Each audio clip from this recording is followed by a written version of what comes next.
a lot in his groups. Really laugh out loud. And I suppose in his mind he was so relieved to be home that he was expressing it in laughter. Yes. But he did have a nightmare, it must have been about 5 years ago, and this is the only nightmare I can say I can even, recall. And he was thrashing around and he was hitting me, and I woke him up and said, "What's wrong?" And he said, "Somebody's trying to kill me." And he actually broke one of my nails. I was trying, to stop him. He mentioned it to our doctor later on, and the doctor said that it was this post-traumatic stress. Yes. And Arthur said, after all these years, and he said, yes, it is still there. But no, I cannot ever remember him having a nightmare apart from these laughing fits. Yes. And when did the malaria subside? Oh, it was quite some time, because after he got a discharge from the Navy, the bank in all their wisdom sent us to Northern. That was his first posting in the bank. And that now was another trauma for him, because he went to a very busy branch in Northern which handled Northern and Macquarie, and there were only 3 on the staff. And he had to work long hours and work hard, and he, for a while, couldn't really settle to that. They didn't really give him a chance to just quietly work his way into it. He had to be a typist. Yeah, he had to be typist, ledger keeper, everything. No adding machines? No. And he'd come home for night and he'd say, "I'm not going back to that bank, I've had enough of it." But I think the fact that he was married made him realise that he just had to buckle down. But I don't know how he would have got on if they'd sent him there as a single man. I don't think he would have lasted in the bank. But the fact that, and we were lucky in Northern, to start with we couldn't get accommodation because it was very hard. War was still on. We couldn't find accommodation. We had a room and a use of a kitchen, and it wasn't easy. But we managed to get a war service home that was being built. His sister and husband lived in Northern, and he advised Arthur to apply. There were only 2 houses built, and he said, "Apply for one of them." And Arthur said, "I can't, I'm only new in the town." And he said, "Well, one's going to be for an ex-service, for a serviceman, and one's going to be for a local." Anyhow, Arthur applied and we got it. Well, to us it was like Buckingham Palace. It was just a little 4-room weatherboard house, but it was brand new. And I think between the house and having a wife, and at that stage by then I was expecting our first child, that settled him down into the bank, but to start with it was very difficult. Well, you're making an eggs you used to cook for me. Yeah, I did, just to send you off to work. And who was your firstborn? Diane, and she just turned 60 this year. Yes. And then not quite 2 years later, Vicky was born in Northern. We were still living in Northern then. And then we were transferred to Albany. And after Northern, that was beautiful going to Albany. I'm sure it was. And then our 3rd daughter was born in Albany. And then from there we went to Wongan Hills. And from Wongan Hills back to Perth. And our 4th one, a son, was born in Perth. Yes. Well, is there any other little thing you want to make sure you record?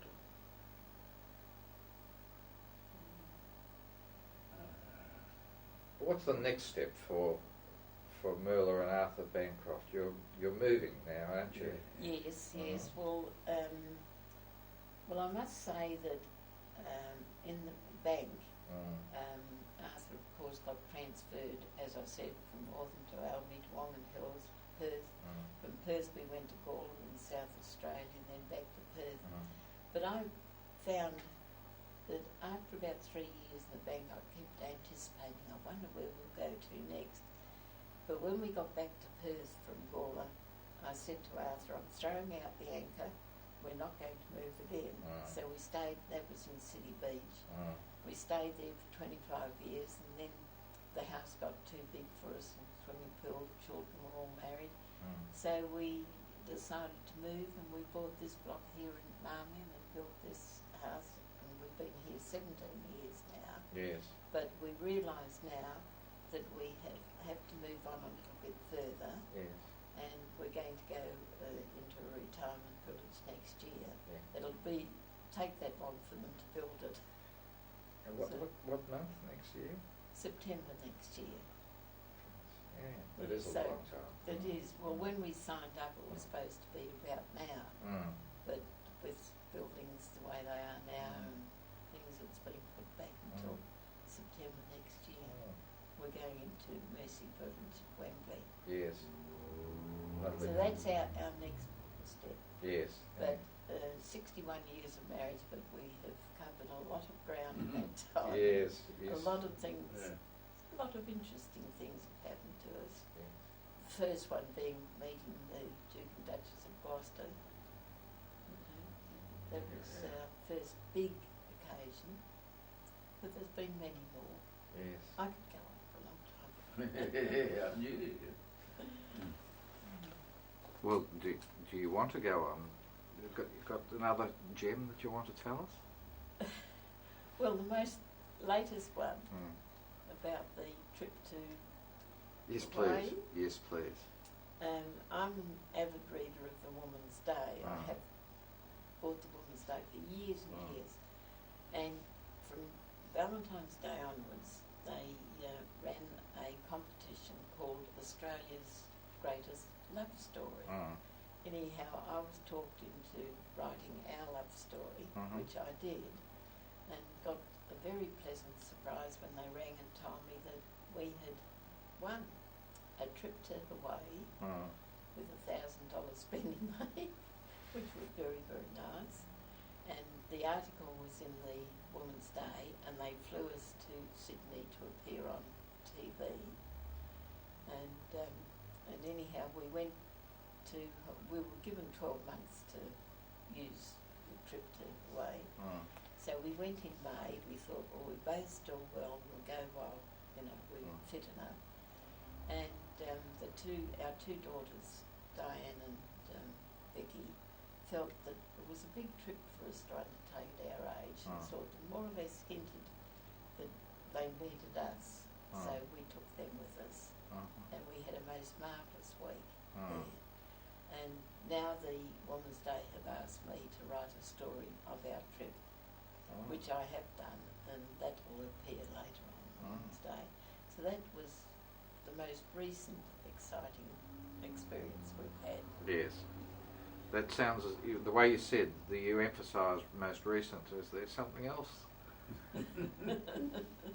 Maybe, actually we are running out of light now. I'll just swing that around. Arthur, where are you? I am here.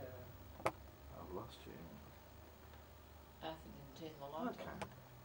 Would that help? Oh, there you are. I'll go and do that. Arthur, just tell us about the commissioning of the HMAS. Oh, yeah. HMAS Perth 3. Just here, Peter, just beyond this bit. Yep. Yeah. That's Yeah, better. that might help. Yes, well, on the 25th, is it? 26th of this month, the new Perth 3, will be commissioned down here in Fremantle. And we survivors of the first Perth have all been invited to attend it. And it'll be a mini reunion because the Navy are sending those who can come from the interstate. They're coming over and booked at a hotel in Fremantle at the Navy's expense to attend this commissioning of the new ship, and paying their airfares as well. And they've been kind enough to invite we survivors of Perth along at the hotel as well. Yes. So there's 85 of us attending. It'll be a very nice little function. Fabulous.